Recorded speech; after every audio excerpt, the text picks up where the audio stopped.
everyone. Good afternoon. Myself, Usaid Mustaqim Khan. My school name is RZ Urdu School Neral.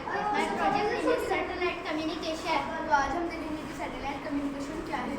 Satellite communication एक तरह की communication है जिसमें satellite के use से डाटा, वॉइस और वीडियो को एक जगह से दूसरी जगह भेजा जाता है। सैटेलाइट के जरिए education field and medicine field में बहुत तरक्की आ चुकी है, जिसकी वजह से हम घर बैठे ही कंप्यूटर के जरिए सारी मालूमात हासिल कर सकते हैं।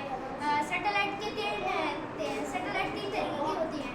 एक लोकेशन वाली सैटेलाइट जो पूरी दुनिया के कहीं पर भी जगह की लोकेशन बताती है।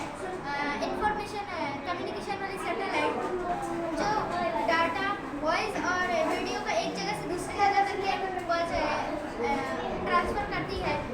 मिलिट्री सिस्टम वाली सैटेलाइट दुनिया की किसी भी कंट्री की मिलिट्री सिस्टम की जानकारी देती है। हमारे देश में कई सारी सैटेलाइट